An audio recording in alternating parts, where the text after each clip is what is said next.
माझ्या महाराष्ट्रातील बांधवांनो, भगिनींनो आणि मातांनो, नमस्कार. जय महाराष्ट्र. खरं म्हटलं तर एक 2-4 दिवसापूर्वीच आपल्या भेटीला आलो होतो. मग असं नेमकं या 4 दिवसात पुन्हा आपल्या भेटीला येण्यासारखं काय घडलेलं आहे आपण जाणून आहात. सुरुवात करायची म्हटली तर आज माननीय सर्वोच्च न्यायालयाने आपण मुंबईमध्ये आणि महाराष्ट्रामध्ये, विशेषतः मुंबईमध्ये कोरोना नियंत्रणासाठी जी लढाई लढतो आहोत त्या लढ्याचं कौतुक केलेलं आहे. ही एक विशेष बाब आहे जी मला आपल्याबरोबर नक्कीच शेअर करायला आवडेल. किंबहुना आपल्याला ह्याची माहिती मिळालेलीच आहे. पण हे एकटे आपल्या यंत्रणेचं यश नाही. जर आपला सहभाग आणि आपलं सहकार्य या लढ्यामध्ये मिळालं नाही तर आपण हा लढा यशस्वी तर सोडाच, लढूच शकणार नाही. म्हणून पहिल्या प्रथम मी आपल्या सर्वांना धन्यवाद देतोय की आपण अत्यंत संयमाने, जिद्दीने आणि शिस्तीने ह्या लढाईमध्ये शासनाला आणि महापालिकेला, मुंबई महापालिकेला मदत करत आहात. दुसरा विषय आहे, त्याच्यावरती मी बोलणारच आहे. पण आपल्या भेटीला आलोच आहे तर कोरोनाच्या बाबतीत थोडीशी माहिती देणं हे मला आवश्यक वाटतंच. आपल्याला हीही कल्पना आहे की आपण जे काही निर्बंध गेल्या काही दिवसापासून लावलेले आहेत त्या बाबतीत मी गेल्या वेळेला बोललो होतो की एक गोष्ट नक्की की रुग्णसंख्या जी काही झपाट्याने वाढत होती ती रुग्णवाढ आता किंचित थांबले नव्हे, ती आता थोडी थोडी थोडी खाली यायला लागलेली आहे. आता खरं आपण एका धोक्याच्या वळणावरती उभे आहोत.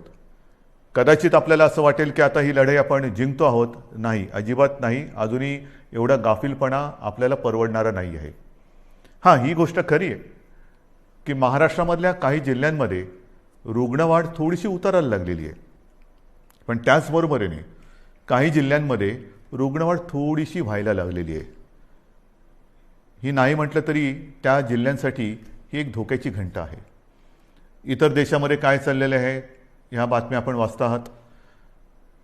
आपण निर्बंध लादून म्हणा किंबहुना निर्बंध पाळून म्हणा, एक सुरुवात केली दुसऱ्या लाटेची युद्ध करण्याची. आता इतर राज्य लॉकडाऊन करतायत, काही प्रमाणामध्ये आपल्यासारखेच निर्बंध टाकतायत. ही एक आता नाही म्हटलं तरी कोरोनाच्या लढाईतली आवश्यकता बनलेली आहे. आज मी आपल्याशी बोलताना हे एक दिलासादायक चित्र आपल्याला सांगत असतानाच आणखीन एक बातमी जी आलेली आहे की देशात, जे मी गेल्या वेळेला आपल्याला बोललो होतो आणि आपण त्याची तयारी गेल्या महिन्यापासून करतो आहोत, ते म्हणजे आता केंद्र सरकारच्या विज्ञानविषयक सल्लागारांनी एक इशारा दिलेला आहे की देशामध्ये तिसरी लाट येते आहे, सावध राहा. सावध राहा म्हणजे काय करायचं? तर नवीन काही नाही आहे, त्याच गोष्टी आपण काय करतो आहोत, सावध काय राहतो आहोत. मला असं वाटतं की या नेमक्या काळामध्ये आपण काय करतो आहोत ह्याचं एक, ज्याला अपडेट म्हणावा तसं तुम्हाला देण्याची गरज आहे.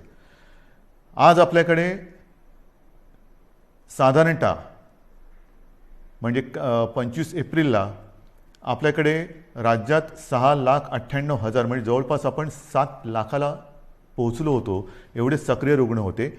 आणि 4 मे म्हणजे काल आपल्या राज्यात 6,41,900 इथपर्यंत ही रुग्णवाढ आपण थोपवून ठेवून थोडीशी खाली आणलेली. ही नक्कीच दिलासादायक गोष्ट आहे. मात्र जे मी तुम्हाला सांगितलं की रुग्णसंख्या काही जिल्ह्यात घटत असली तरी काही जिल्ह्यात मात्र थोडीशी वाढ होते आहे, त्याच्यावरती आपण लक्ष ठेवून आहोत. आपल्याकडे जी आरोग्य व्यवस्था आहे त्या आरोग्य व्यवस्थेमध्ये आपण नक्कीच वाढ करत चाललेलो आहोत. आपण जवळपास आता आयसोलेशन बेड्स हे 4.5 लाखापर्यंत नेलेले आहेत. जवळपास 1 लाख ऑक्सिजन बेड्स आहेत, 30,000च्या आसपास ICU बेड्स आहेत आणि 12,000च्या आसपास आपल्याकडे व्हेंटिलेटर्स आहेत.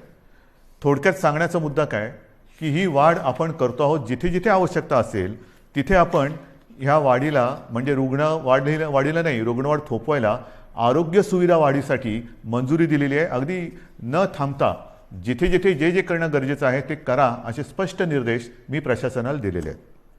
लसीकरणाच्या बाबतीत तीही कल्पना मी आपल्याला दिलेली आहे की साधारणतः 18 ते 44 ह्या वयोगटातील 6 कोटी नागरिकांना आपल्याला लसीकरण करायचं आहे, ती जबाबदारी केंद्राने आपल्यावरती टाकलेली आहे, ती आपण समर्थपणाने घेतलेली आहे.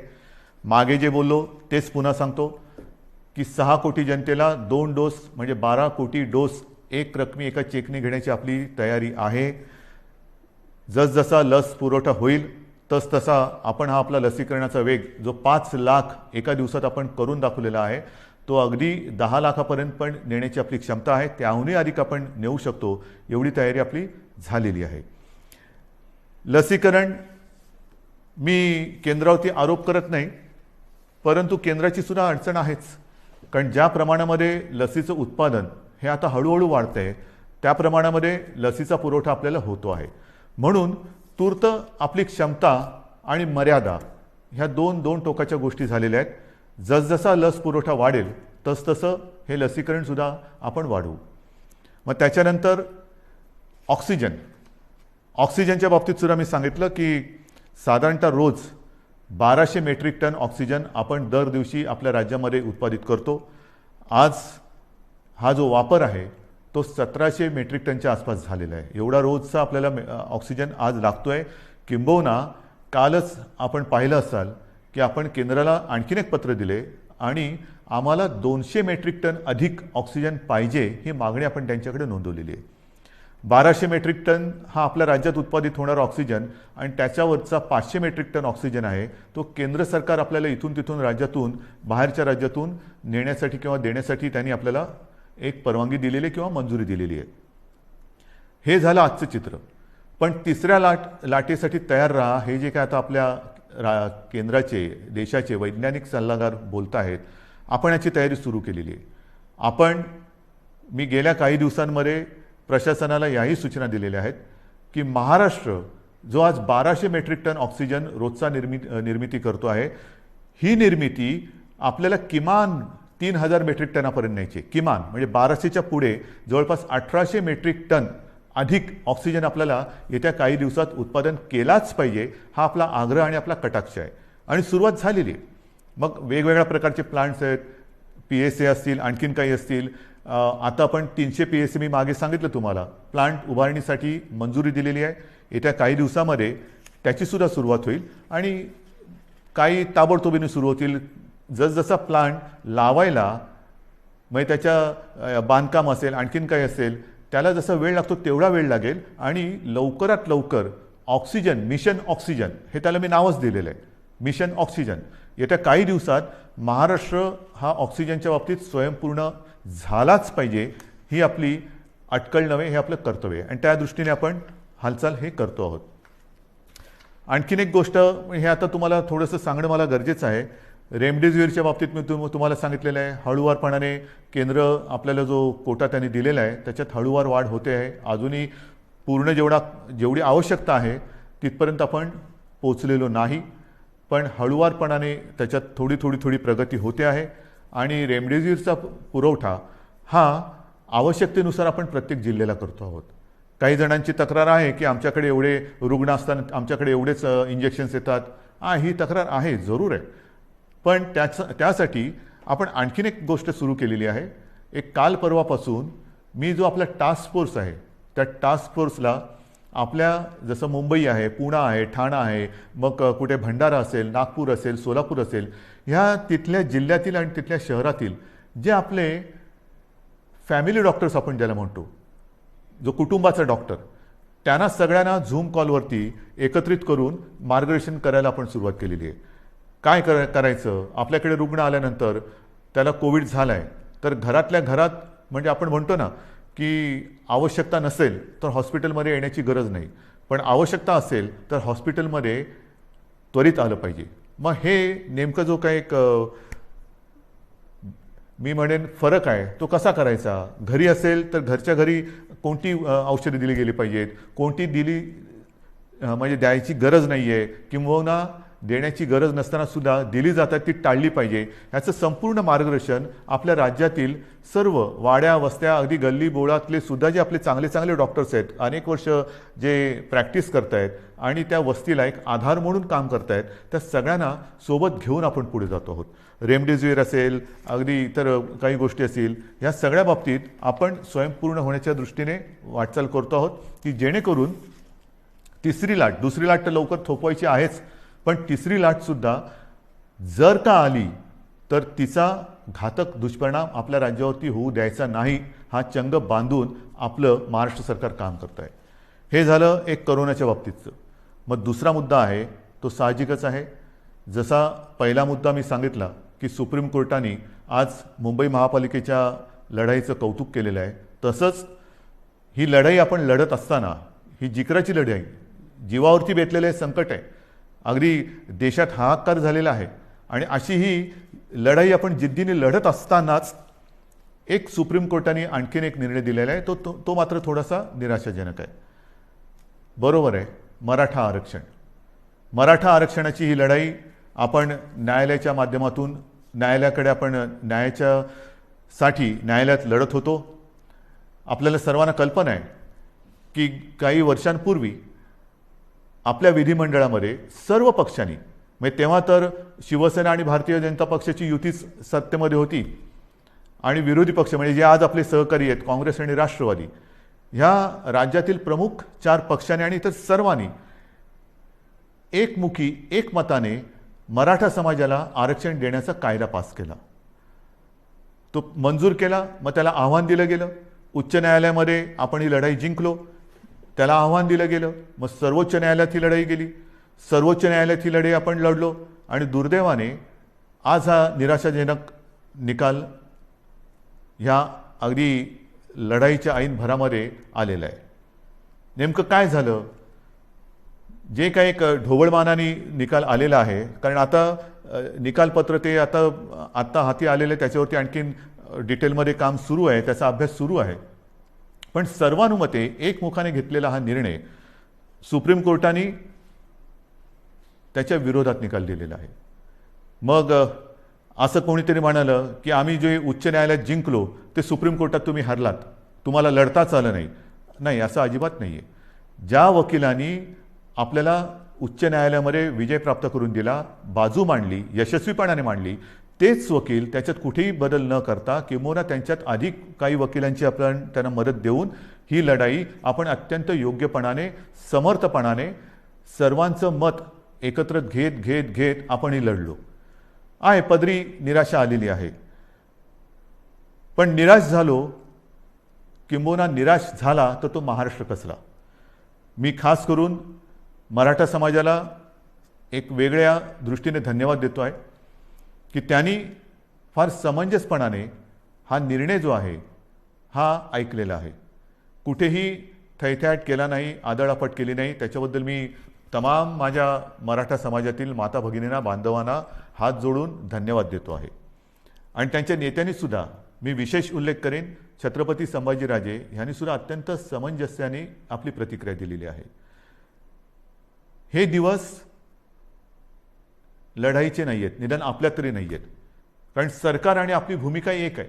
जर सरकार या निर्णयाच्या म्हणजे आरक्षणाच्या विरोधात असतं तर लढाई मी समजू शकत असतो, पण सरकार आपल्यासाठी लढतंय, आपली बाजू मजबूतीने सुप्रीम कोर्टात मांडते किंवा ती मांडली, आणि तरीसुद्धा हा एक निराशाजनक निर्णय आल्यानंतर मला असं वाटतं अजूनही लढाई संपलेली नाही आहे. कारण लढाई केव्हा संपते? सगळं काही अंधार पसरतो तेव्हा. आज माननीय सर्वोच्च न्यायालयाने आपल्याला हा निकाल देत असताना म्हणजे त्यांनी सांगितलं की हा तुमचा अधिकारच नाही आहे. जे एक कमिशन, गायकवाड कमिशन आपण नेमलं होतं, त्याच्या शिफारशीसुद्धा त्यांनी सांगितलं की त्यासुद्धा त्यांनी बाजूला ठेवलेल्या आहेत. मग काय करायचं नेमकं? आता काय करणार तुम्ही म्हणता ही लढाई संपलेली नाही. मग सर्वोच्च न्यायालयाने निकाल दिल्यानंतर सुद्धा पुढे काय? आता पुढे आहे. सर्वोच्च न्यायालयाने निकाल देताना मला असं वाटतं पुढचा मार्ग दाखवलेला आहे की कुठे न्याय मिळेल आपल्याला, हे सर्वोच्च न्यायालयाने दाखवलेलं आहे. कारण सर्वोच्च न्यायालयाने सांगितलं की आरक्षण देणं, मग बाकीचे किचकटपणात मी जात नाही आहे. अशोकरावांनी अत्यंत व्यवस्थितपणाने दुपारी पत्रकार परिषद घेऊन एक व्यवस्थित बाजू मांडलेली आहे, कारण त्यांनी या विषयावरती गाढा अभ्यास केलेला आहे. गेले काही महिने 1-1.5 वर्ष माननीय अशोकरावांनी किती बैठका याच्यासाठी घेतल्या असतील, किती जणांशी बोलले असतील, किती जणांशी चर्चा केली असेल, हे त्यांनाच माहिती. आणि त्यांनी आज दुपारी अत्यंत व्यवस्थित समर्पक शब्दामध्ये जे काही आरोप प्रत्यारोप असतील त्याला उत्तरं दिलेली आहेत आणि आपली बाजूसुद्धा व्यवस्थित मांडलेली आहे, ती आपल्यासमोर आलेली आहे. म्हणून मी ते परत त्याच्यात बोलणार नाही आहे. पण सर्वोच्च न्यायालयाने जे सांगितलं की हा निर्णय घेण्याचा अधिकार हा राज्य सरकारचा नाही, मग कोणाचा आहे, तर हा अधिकार केंद्र सरकारचा आणि माननीय राष्ट्रपतींचा आहे. हा एक मोठा मार्ग त्यांनी दाखवलेला आहे.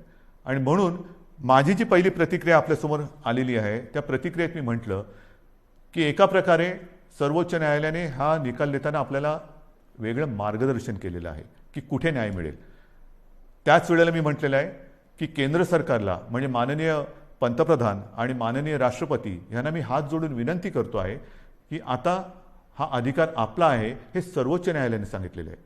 आपण 370 कलम काश्मीरचं हटवताना जी हिंमत दाखवली, तीच हिंमत आणि तीच संवेदनशीलता आम्हाला आत्ता पाहिजे. सर्वोच्च न्यायालयाने यापूर्वी जे 2 निकाल दिले होते, ते शहाबानो खटला असेल किंबहुना ॲट्रॉसिटी ॲक्ट असेल, तो सुद्धा केंद्र सरकारने म्हणजे संसदेने आपल्या अधिकाराचा वापर करून बदलला आणि एक संवेदनशीलता दाखवली.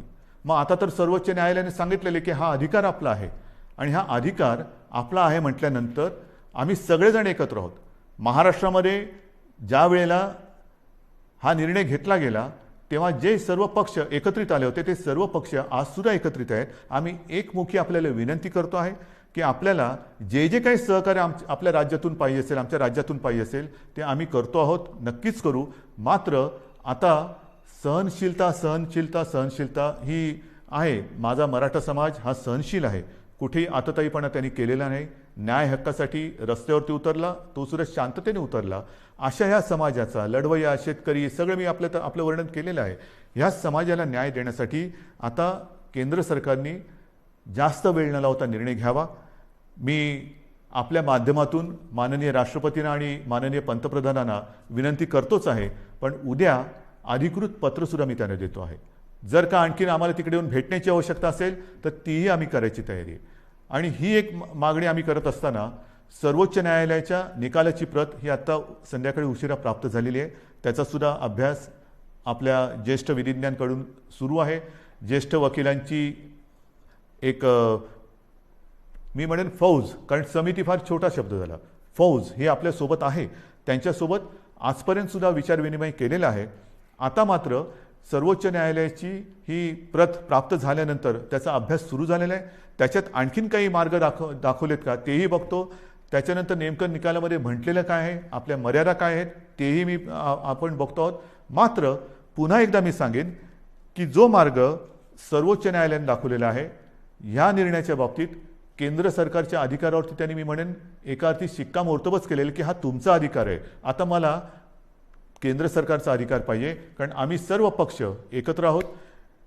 मराठा समाज आणि आम्ही आणि माझ्या महाराष्ट्रातले सगळे समाज हे सगळे एकत्र आहोत.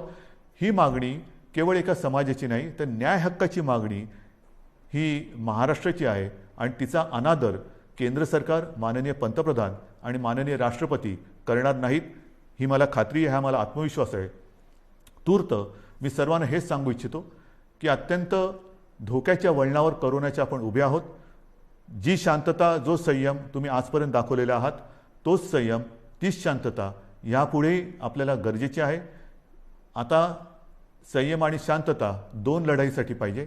एक तर कोरोनाविरुद्धची लढाई, आणि दुसरी जी कदाचित जी काही समाज विघातक लोक किंवा शक्ती असतात की ते आग लावण्याचा प्रयत्न करतात, तर अशा लोकांच्या भडकवण्याला बळी पडू नका. सरकारवरती विश्वास ठेवा. सरकार पूर्ण ताकदीने, पूर्ण क्षमतेने ही लढाई जिंकल्याशिवाय राहणार नाही आणि तुम्हाला तुमचा न्याय हक्क मिळवून दिल्याशिवाय राहणार नाही. एवढंच एक वचन आपल्याला देतो आणि तूर्त आपली रजा घेतो. जय हिंद, जय महाराष्ट्र.